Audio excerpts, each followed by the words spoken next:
साथियों नमस्ते। आज मैं अपनी इस ऑनलाइन क्लास में लाइट प्रकाश का टॉपिक लेके आया हूँ। ये टॉपिक इसलिए मेरे को जल्दी पढ़ाना पड़ रहा है क्योंकि पशु परिचर परीक्षा 2024 में ये एक विज्ञान का टॉपिक है और अभ्यर्थियों ने मेरे को कहा कि सर ये लाइट वाला चैप्टर आप हमें पढ़ाओ, इसलिए ये मैं चैप्टर आप लोगों के सामने पढ़ाने जा रहा हूँ।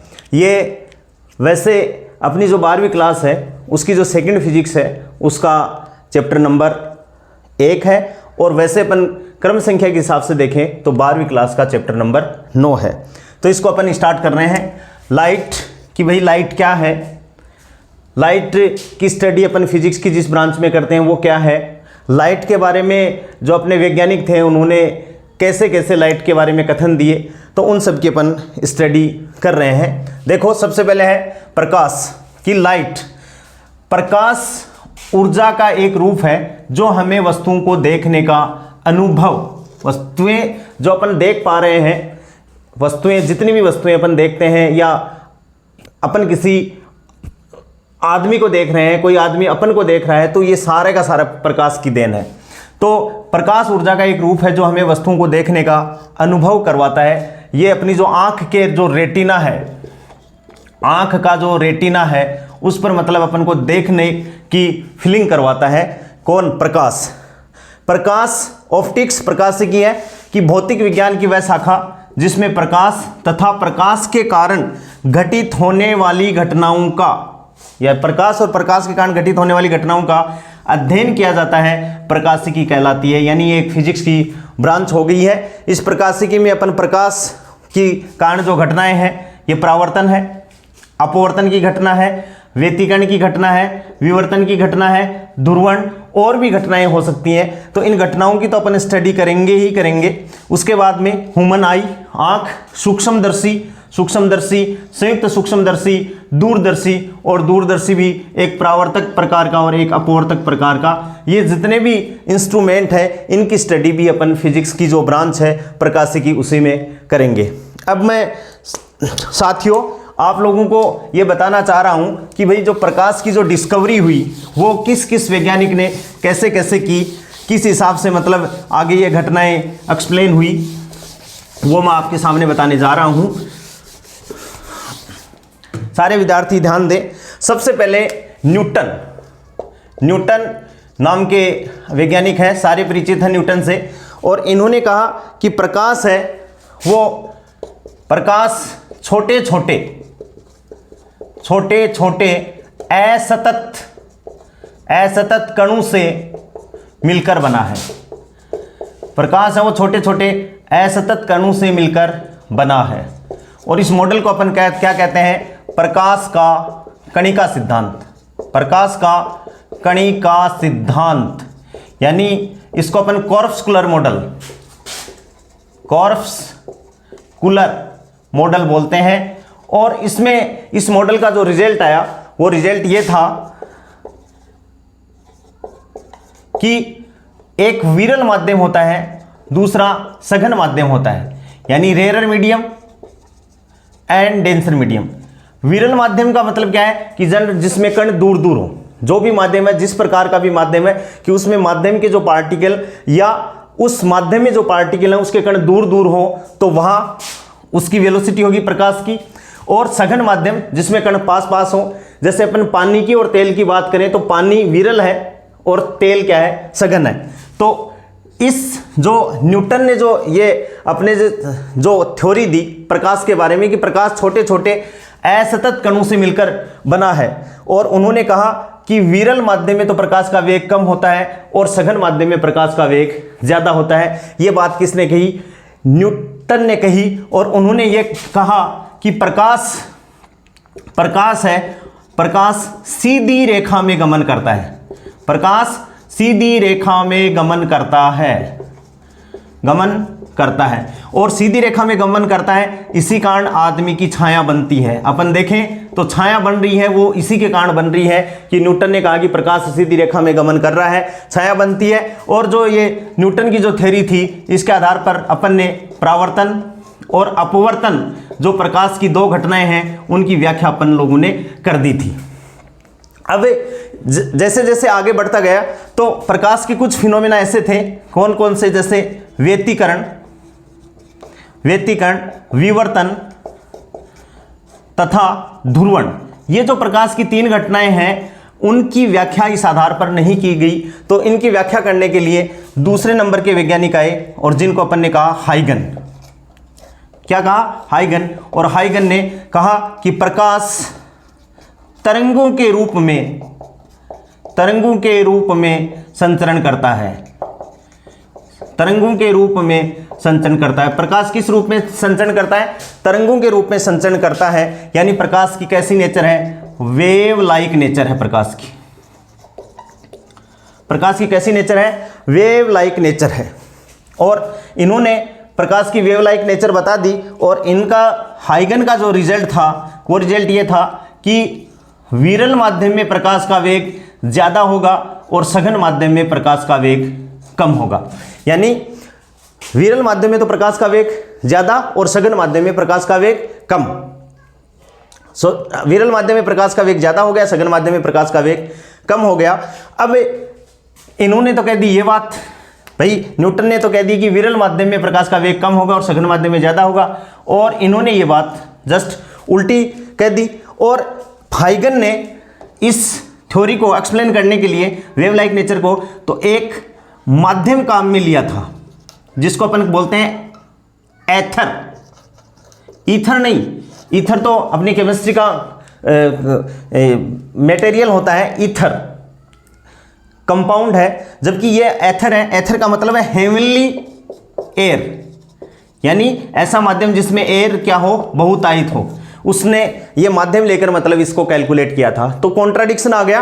कॉन्ट्राडिक्शन क्या क्या कि भाई विरल माध्यम में तो अकॉर्डिंग टू न्यूटन कि विरल माध्यम में प्रकाश का वेग कम होता है और सघन माध्यम में प्रकाश का वेग ज्यादा हो रहा है, और हाइगन ने कह दिया कि विरल माध्यम में प्रकाश का वेग ज्यादा है और सघन माध्यम में प्रकाश का वेग कम है। प्रकाश का वेग सभी लोग जानते हैं कि प्रकाश का वेग अपन c से डिनोट करते हैं, और क्या होता है? 2.99792458 गुणा 10⁸ मीटर प्रति सेकंड। और दुनिया में ये अपन पढ़ेंगे आगे कि ये एक नियम है कि velocity of light is an ultimate speed, यानी इससे ज्यादा स्पीड अभी तक किसी भी पार्टिकल की संभव नहीं है। इसको अपन अप्रोक्सीमेट लिखें तो दिस इज 3 गुणा 10⁸ मीटर प्रति सेकंड। भौतिक शास्त्र का मूल नियम है ये कि प्रकाश का वेग एक सार्वत्रिक नियतांक है कि प्रकाश का वेग से ज्यादा अभी तक वेग पॉसिबल नहीं है। और इसको अपन एक्सप्लेन करें तो इसका मतलब है 3 लाख किलोमीटर पर सेकंड। इसका मतलब यह हुआ कि प्रकाश है वो 1 सेकंड में 3 लाख किलोमीटर की दूरी तय कर लेगा। कितनी दूरी तय कर लेगा? 3 लाख किलोमीटर की दूरी कर लेगा। तो ऐसा संभव और किसी वेग में नहीं है। तो जो न्यूटन थे उन्होंने कहा कि भाई प्रकाश का वेग विरल माध्यम में तो कम और सघन माध्यम में ज्यादा होगा। हाइगन ने यह कह दिया कि भाई विरल माध्यम में तो प्रकाश का वेग ज्यादा होगा और सघन माध्यम में प्रकाश का वेग कम हो गया। तो दोनों में अब कॉन्ट्राडिक्शन हो गया। तो तीसरे जो वैज्ञानिक आए वो फोको नाम के वैज्ञानिक आए, और इन्होंने एक एक्सपेरिमेंट किया और एक्सपेरिमेंट में कैलकुलेट द वेलोसिटी, यानी इन्होंने प्रकाश का वेग कैलकुलेट किया। Calculate the velocity of light in rare medium, यानी rare medium and denser medium. इन्होंने विरल और सघन माध्यम, यानी जो फोको नाम के वैज्ञानिक थे, इन्होंने विरल माध्यम में भी प्रकाश का वेग वेलोसिटी मेजर की और सघन माध्यम में भी, विरल माध्यम में मेजर किया और सघन माध्यम में प्रकाश का वेग मेजर किया। और उन्होंने रिजल्ट क्या निकाला? रिजल्ट ये निकाला कि प्रकाश का वेग विरल माध्यम में तो ज्यादा होगा और प्रकाश का वेग सघन माध्यम में कम होगा। यानी इन्होंने न्यूटन के विरुद्ध रिजल्ट दिया। लेकिन अब जो बात सही है वो तो सही है, यानी अपन ये कह सकते हैं ही सपोर्टेड टू हाइगन। इन्होंने हाइगन का सपोर्ट किया, यानी फोको नाम के वैज्ञानिक ने किसको सपोर्ट किया? हाइगन को सपोर्ट किया। और इस बेसिस पे अपन प्रकाश का जो वेग है वो डिसाइड कर रहे हैं कि भाई विरल माध्यम में प्रकाश का वेग तो होगा ज़्यादा और सघन माध्यम में प्रकाश का वेग होगा कम। और व्यवहारिक रूप में भी देखें तो जहाँ पार्टिकल बहुत ज़्यादा है वहाँ किसी भी चीज़ को ट्रेवल करने में, चाहे प्रकाश हो चाहे अपन लोग हों, ट्रेवल करने में ज़्यादा जोर आएगा, यानी अपन डिस्टर्ब होंगे। और जहाँ पार्टिकल दूर दूर है तो अपन दौड़ के, चाहे प्रकाश हो, कोई भी आराम से जा सकता है। इसका कोई स्क्रीनशॉट लेना चाहे तो ले ले,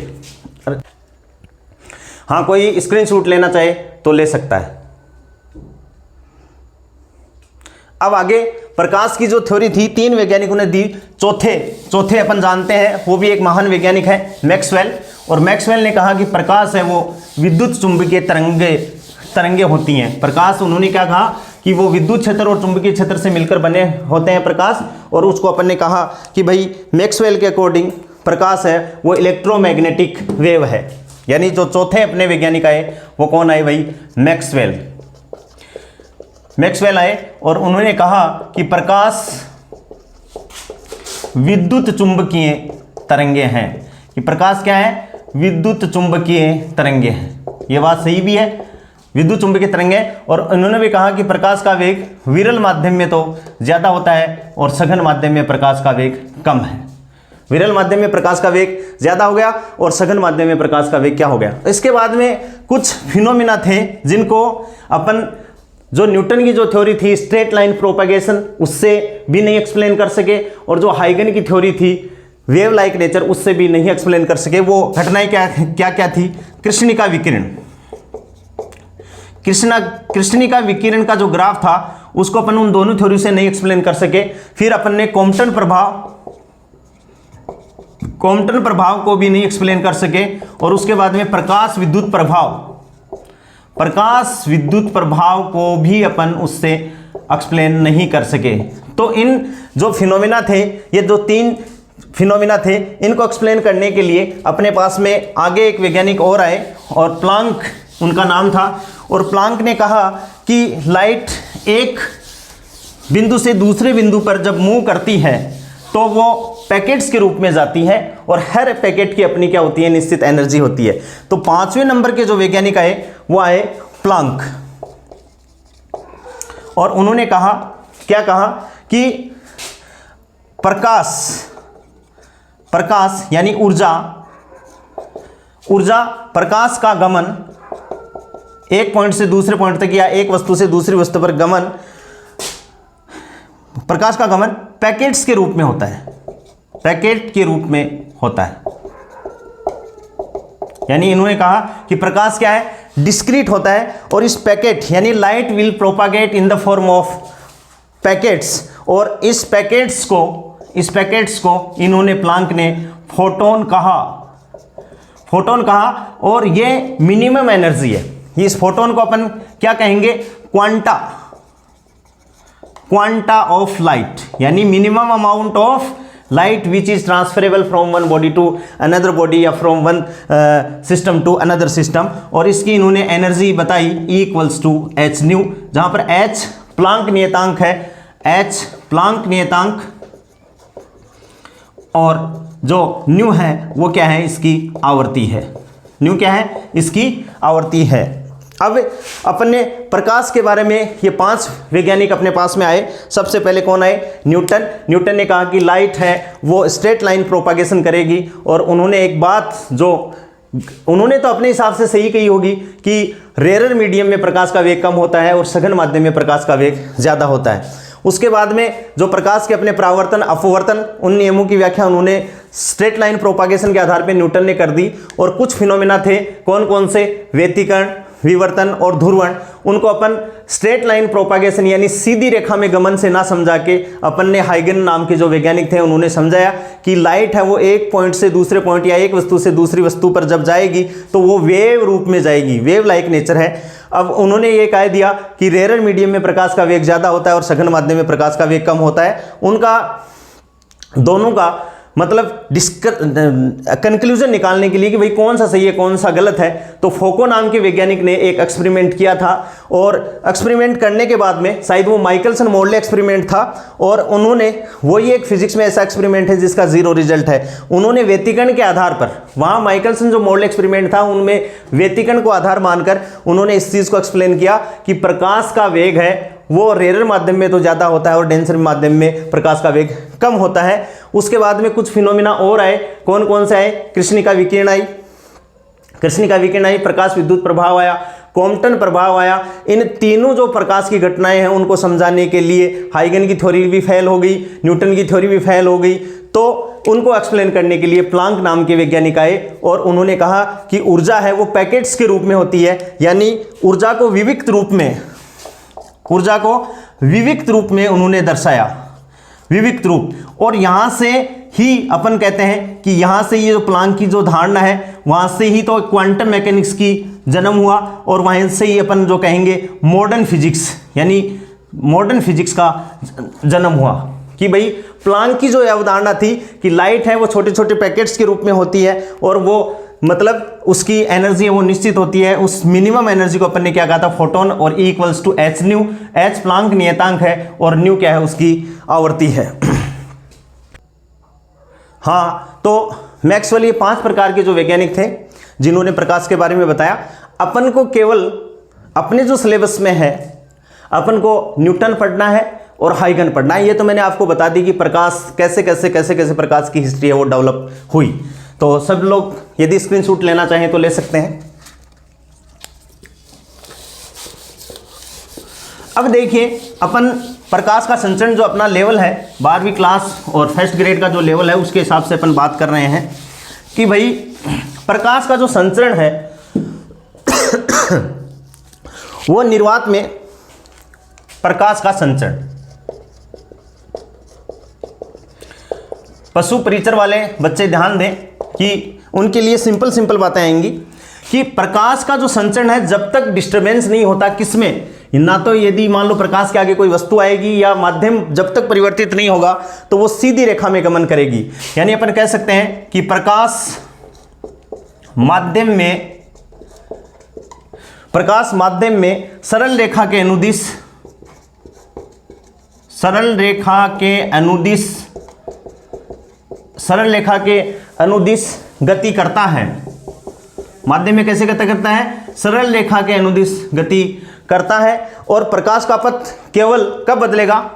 अपन बोल सकते हैं प्रकाश का पथ, क्योंकि प्रकाश का पथ बदलते ही वो प्रकाश की कोई न कोई घटना हो जाती है। तो प्रकाश का पथ केवल तभी, प्रकाश का पथ केवल तभी परिवर्तित हो सकता है, परिवर्तित हो सकता है जब इसके मार्ग में या पथ में कोई वस्तु,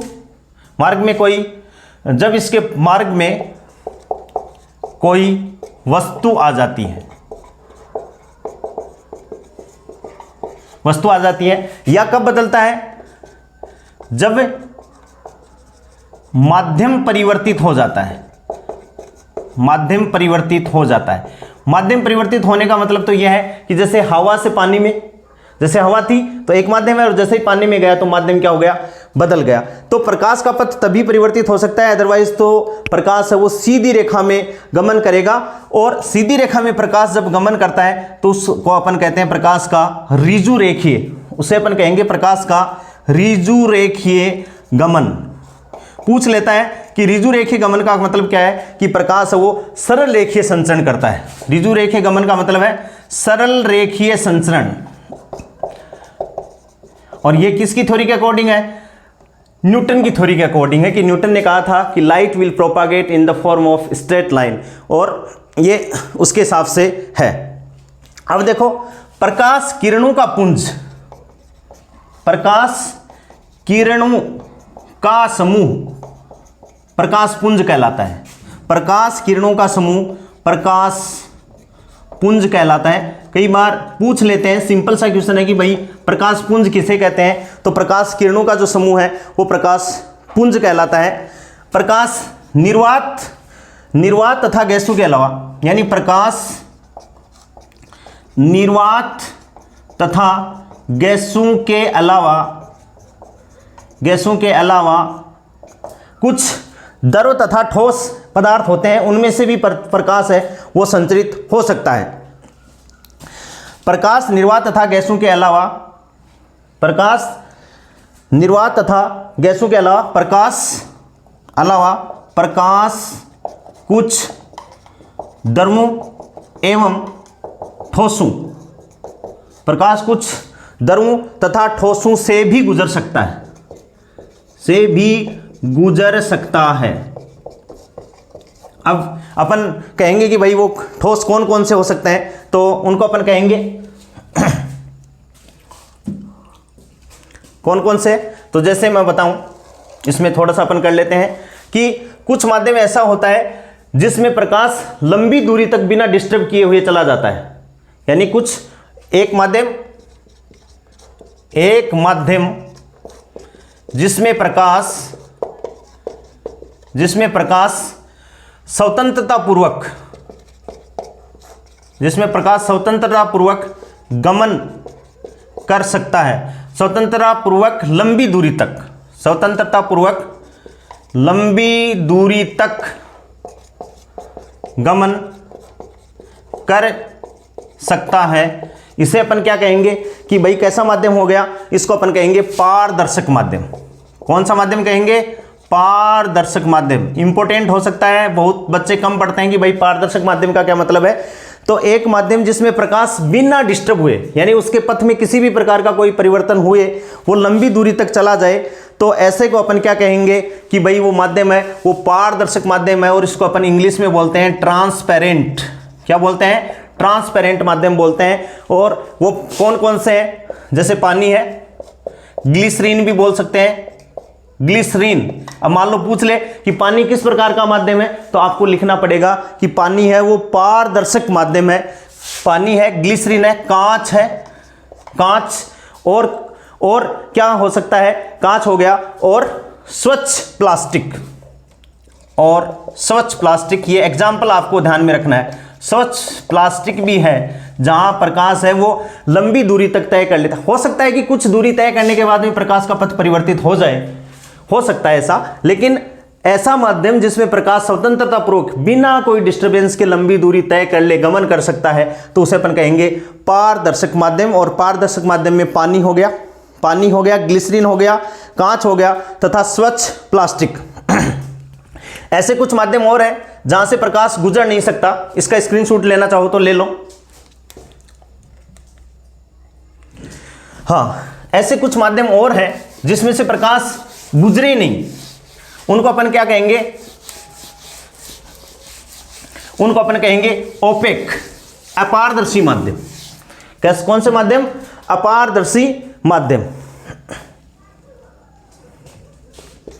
माध्यम जिसमें से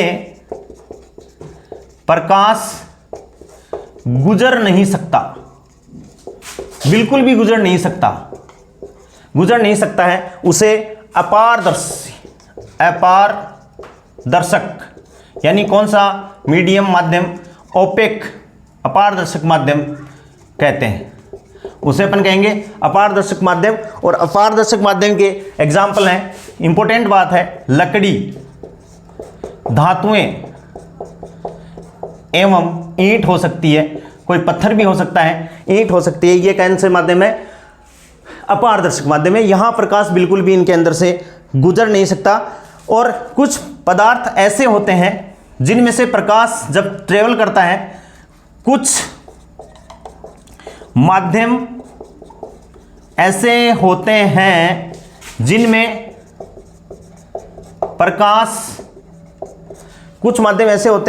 जिनमें प्रकाश जैसे ही ट्रेवल करता है तो प्रकाश की तीव्रता कम हो जाती है, प्रकाश की तीव्रता कम हो जाती है, प्रकाश की तीव्रता क्या हो जाती है?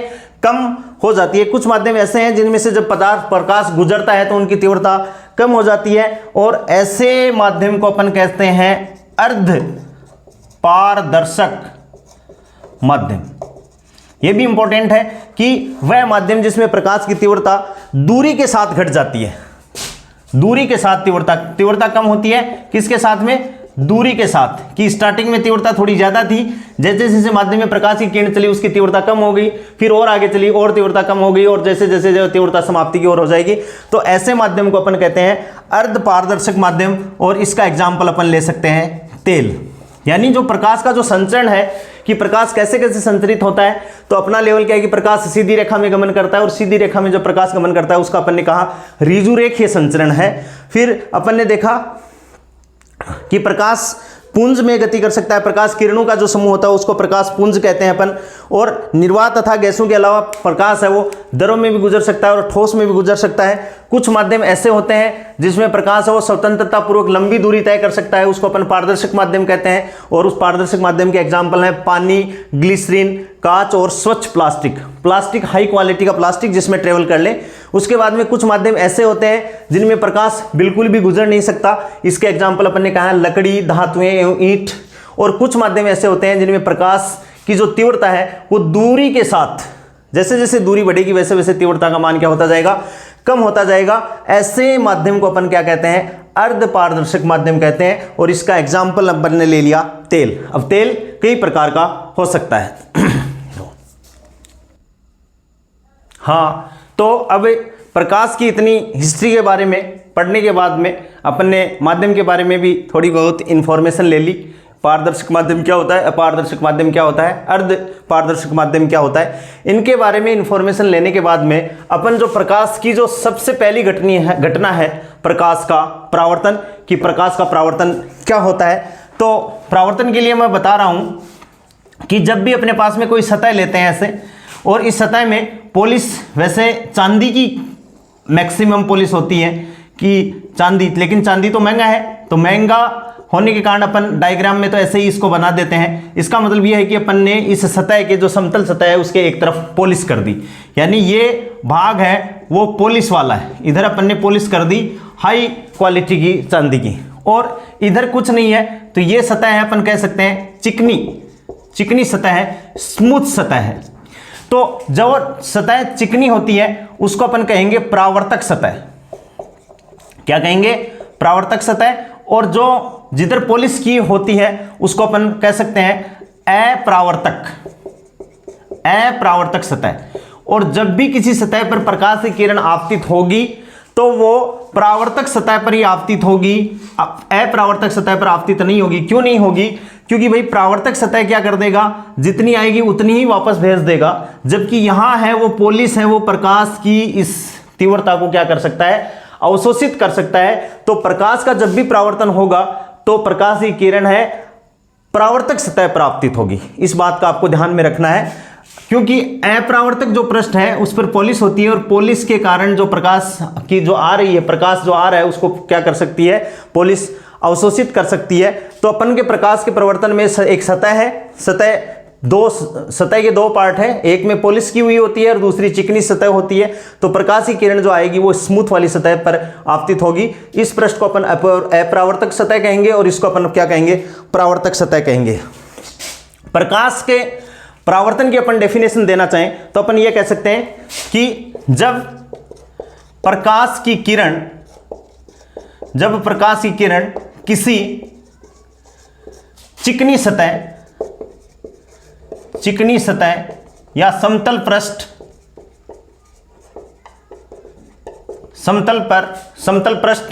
पर किसी बिंदु पर आपतित होती है तो उस बिंदु पर टकराकर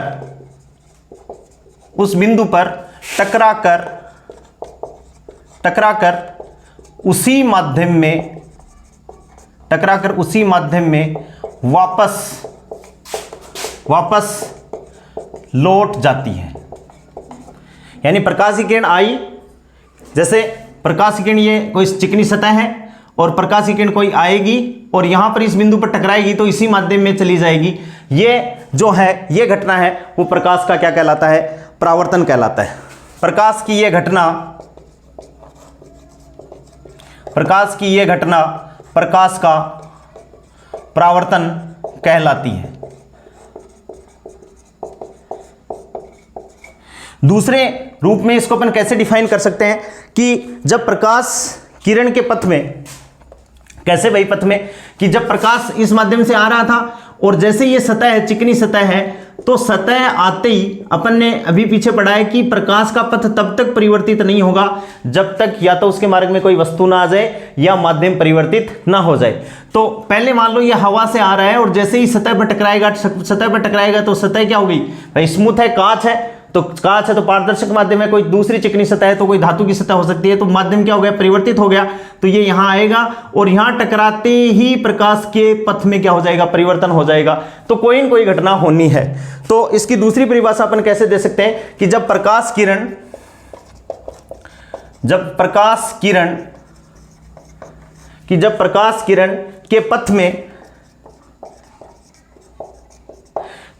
किरण के पथ में माध्यम का परिवर्तन होता है, प्रकाश किरण के पथ में जब माध्यम का परिवर्तन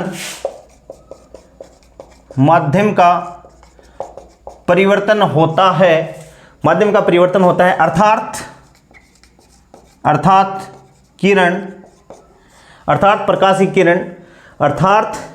प्रकाश की किरण एक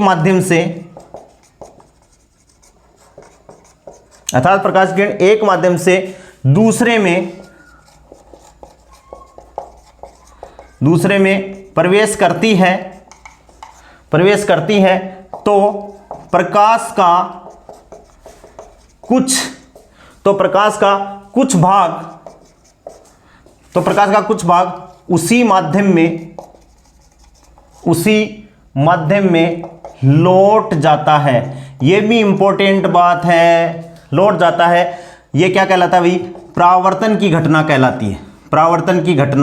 कहलाती है। अब कई बार परीक्षा में क्वेश्चन क्या आता है कि ये कोई चिकनी सतह है, स्मूथ सतह है और ये इधर पॉलिश कर दी और ये अपन क्या डालेंगे इसमें, ये इस सतह को अपन ने एक इसके परपेंडिकुलर डाल दिया जिसको अपन बोलेंगे अभिलंब। क्या बोलते हैं, अभिलंब और लंब में भी अंतर होता है, यानी जहां पर प्रकाश की किरण आपतित होती है वहां पर 90 डिग्री का सतह से जो कोण बना हुआ है उसको अपन क्या बोल रहे हैं, अभिलंब बोल रहे हैं। तो प्रकाश की किरण जैसे ही आई तो एक तो अपन ने ये कह दी कि इस बिंदु पर आई, टकराई और टकरा के इसी माध्यम में लौट आई और कुछ इधर वही चला जाता है। तो अब क्वेश्चन आता है कि जब 100 यहां से प्रकाश की किरण जो आई क्या 100% परावर्तित हो जाएगी क्या? भाई प्रकाश का परावर्तन क्या है कि जब कोई प्रकाश की किरण एक सतह से किसी माध्यम में चलकर आएगी, किसी चिकनी सतह से टकराएगी तो टकराकर उसी माध्यम में वापस लौट जाएगी, यह घटना प्रकाश का परावर्तन है। तो मेरा क्वेश्चन मैं ये बता रहा हूं आपको कि प्रकाश की किरण आ रही है, अपन मान रहे हैं कि भाई इसकी तीव्रता 100 थी और अब ये इधर चली गई, तो क्या 100 की 100 तीव्रता की प्रकाश की किरण चली जाएगी क्या? नहीं जाएगी। इस बात को आपको ध्यान में रखना है। हो सकता है कुछ न कुछ पार्ट प्रकाश का इधर इस माध्यम में चला जाए, हो सकता है कुछ न कुछ पार्ट है वो यहाँ जो सतह है वो अवशोषित कर ले। तो यहाँ इसकी जितनी तीव्रता की ये आई है उतनी तीव्रता ये यहाँ पर नहीं होगी, इस बात को आपको ध्यान में रखना है। तो ये जो परावर्तन की जो ये प्रकाश की ये जो घटना है इसको अपन कहेंगे परावर्तन कहेंगे। कोई स्क्रीनशॉट लेना चाहे तो ले सकता है परिभाषा का, पशु परिचर परीक्षा वाले अभ्यर्थी लेना चाहें तो ले सकते हैं, परिभाषा आ सकती है, इंपॉर्टेंट। अब जब परावर्तन की जो अपन ने परिभाषा पढ़ी तो प्रकाश की चाहे कोई सा भी घटना हो उसमें प्रकाश का पथ परिवर्तित होता है, लेकिन वो पथ किस हिसाब से परिवर्तित हो रहा है उस हिसाब से अलग अलग घटना हो जाती है। अब प्रकाश का जो परावर्तन है वो दो प्रकार का है, एक तो नियमित परावर्तन, रेगुलर। प्रकाश का जो परावर्तन है वो दो प्रकार का, एक तो नियमित परावर्तन और दूसरा अनियमित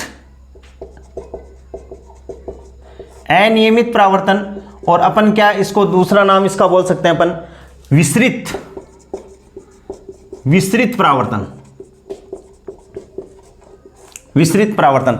नियमित परावर्तन का मतलब है कि जब प्रकाश की जो किरण आपतित हो रही है वो एकदम स्मूथ चिकनी सतह पर आपतित हो, जिसमें एक तरफ पॉलिश कर दी और ये सतह है बिल्कुल भी एकदम स्मूथ है, इस पर कोई भी उबड़ खाबड़ जगह नहीं है। तो यहाँ जैसे प्रकाश की किरण यहाँ आपतित हुई या आपतित हो गई और ये इसका अभिलंब बना दिया और ये मतलब यहाँ चली गई, फिर आपतित हुई एकदम समांतर, जब आपतित हो रही है तब भी समांतर और जाएंगी तब भी समांतर, तीसरी आपतित हो गई तो इसको अपन क्या कहेंगे कि भाई प्रकाश का जो परावर्तन है वो नियमित परावर्तन हो रहा है, मतलब यानी आपतित हो रही है तब भी समांतर, और जब इस सतह पर टकराकर वापस जा रही हैं तो भी ये क्या होंगी, समांतर परावर्तित हो जाएंगी। और इसमें अनियमित परावर्तन में जैसे ही सतह अपन ऐसे ले लें उबड़ खाबड़ ले लें, और ये सतह ले लिए अपन उबड़ खाबड़, जैसे अपने दीवार की जो सतह होती है, अखबार की जो सतह होती है उसके कारण, और यहाँ पर जो प्रकाश का परावर्तन होगा ये हो गया ऐसे, यहाँ किसी खड्डे में गिर गई तो प्रकाश की लाइट इस हिसाब से, यानी उबड़ खाबड़ परावर्तन। और इसकी विशेषता क्या है, एक तो इस अनियमित परावर्तन के कारण अपन वस्तु को कहीं से भी देख सकते हैं, कहीं से भी देख सकते हैं, कोई एंगल बना के देख सकते हैं। वो किसके कारण है, वस्तु को कहीं से भी अपन देख सकते हैं, खुरदरी सतह। इस स्थिति के कारण हम वस्तु को किसी भी स्थिति से देख सकते हैं। इस सतह को अपन कहेंगे खुरदरी सतह। कौन सी सतह कहेंगे, खुरदरी सतह। और खुरदरी सतह से जो परावर्तन हो रहा है उसको अपन कहेंगे विसरित परावर्तन या अनियमित परावर्तन कहेंगे। और जैसे अपन किसी वस्तु को देखें तो जरूरी नहीं कि अपन वस्तु के सामने से ही हो, भाई वस्तु के साइड में भी जाके अपन देखें तो अपन को वस्तु दिखाई यदि दे रही है, इसका मतलब कैसा परिवर्तन हो रहा है, अनियमित परावर्तन हो रहा है या विसरित परावर्तन हो रहा है। और इसमें यदि अपन देखें तो सामने से यदि अपन को वस्तु दिखाई दे तो बहुत अच्छे से। और इसका एक एग्जाम्पल और है कि अखबार और दीवार एकदम चिकनी अपन को दिखाई देती है, लेकिन फिर भी अपनी जो शक्ल है यानी अपनी जो अपना फेस है उन पे एकदम स्पष्ट दिखाई नहीं देता। किसके कारण नहीं दिखाई देता, अनियमित परावर्तन के कारण नहीं दिखाई देता। किसके कारण नहीं दिखाई देता, एक क्वेश्चन पूछ सकता है कि अखबार की सतह है वो एकदम चिकनी होती है, फिर भी उस पर अपन अपना फेस नहीं दे सकते। क्यों नहीं देख सकते भाई, अनियमित परावर्तन के कारण अपन नहीं देख सकते। अब अपन परावर्तन के नियम, इंपॉर्टेंट है परावर्तन के नियम। परावर्तन के नियम है। नियम से पहले मैं एक डायग्राम बनाना चाह रहा हूं, तो इसका स्क्रीनशॉट लेना चाहें तो ले लें।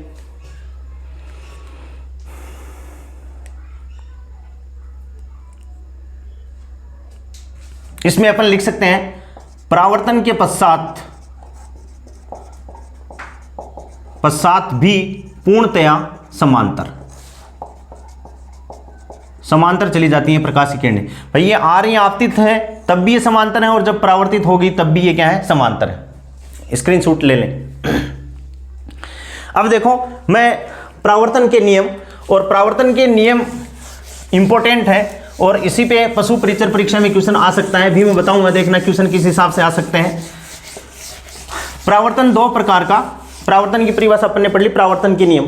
तो परावर्तन के नियम पढ़ने से पहले मैं एक चित्र बनाना चाह रहा हूं जिसको आपको बहुत अच्छे से समझना है कि ये एक कोई स्मूथ सतह है, चिकनी सतह, जिसके एक तरफ पॉलिश है। और मैंने बताया कि पॉलिश है वो लगभग चांदी की इस पे करते हैं, जो मतलब बहुत बिल्कुल भी प्रकाश की, अपन ये मानते हैं कि परावर्तित किरणें बिल्कुल भी ये जो पॉलिश है उसको क्या नहीं करेगी, अवशोषित नहीं करेगी। अपन ये ऐसा मानकर चलते हैं, लेकिन फिर भी कुछ न कुछ 1-2% अवशोषण हो ही जाता है।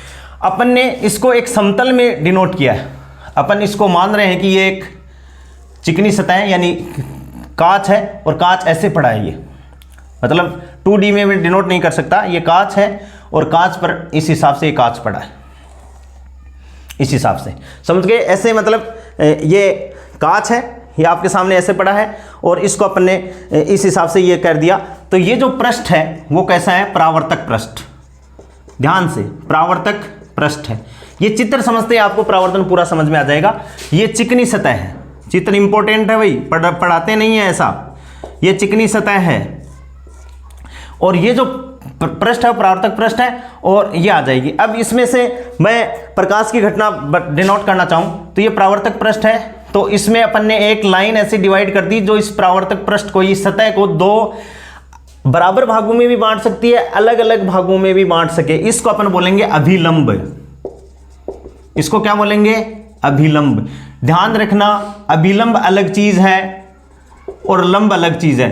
लंब किसी भी सतह पर 90 डिग्री का कोण लंब है, चाहे वो इसके किनारे से होए चाहे कहीं से भी होए, लेकिन अभिलंब हमेशा वहीं खींचा जाता है जहां पर प्रकाश की किरण क्या हो, जिस बिंदु पर आपतित हो रही है वहां पर जो 90 डिग्री का कोण बनाते हुए सतह से जो रेखा खींची जाएगी उसको अपन अभिलंब कहेंगे।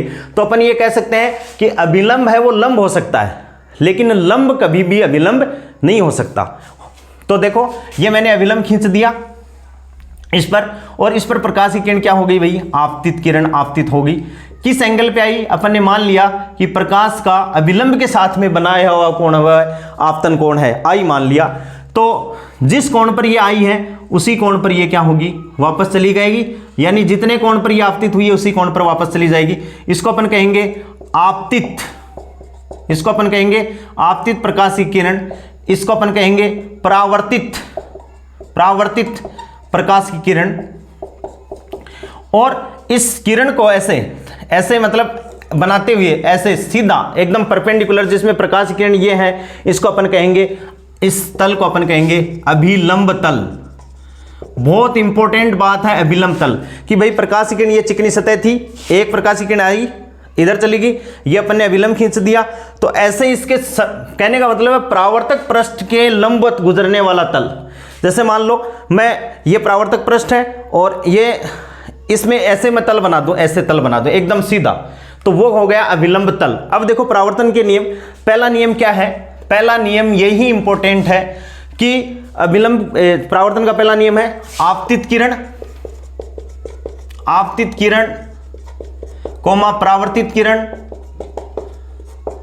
आपतित किरण कोमा परावर्तित किरण तथा अभिलंब, तथा अभिलंब एक ही तल में होते हैं।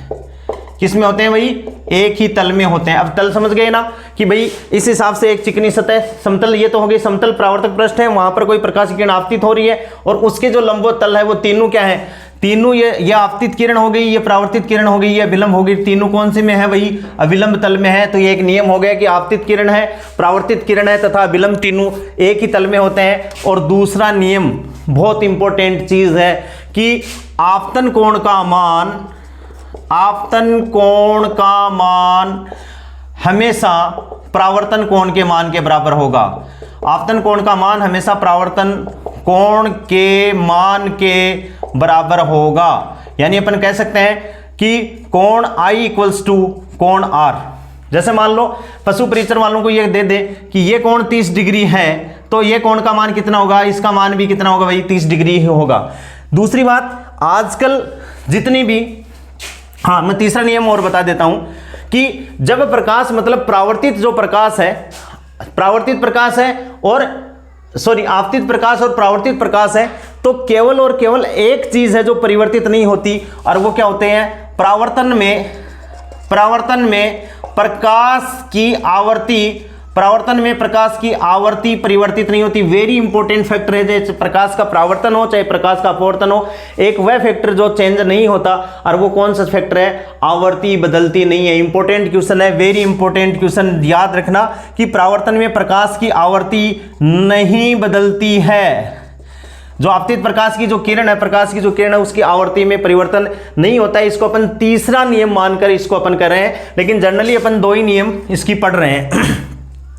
अब मैं एक चीज आपको और एक्सप्लेन करना चाह रहा हूं कि भाई आजकल जितनी भी जो डिस्कवरी हो रही हैं, जैसे मतलब रिसर्च की बात कर रहा हूं कि ये चिकनी सतह है, ये चिकनी सतह हो गई और ये अभिलंब हो गया, इसमें ये किरण आपतित किरण हो गई, ये किरण परावर्तित किरण हो गई, ये एन हो गया, ये एन डेस नाम दे सकते हैं, ये के हो गया, के एन हो गया, एल हो गया।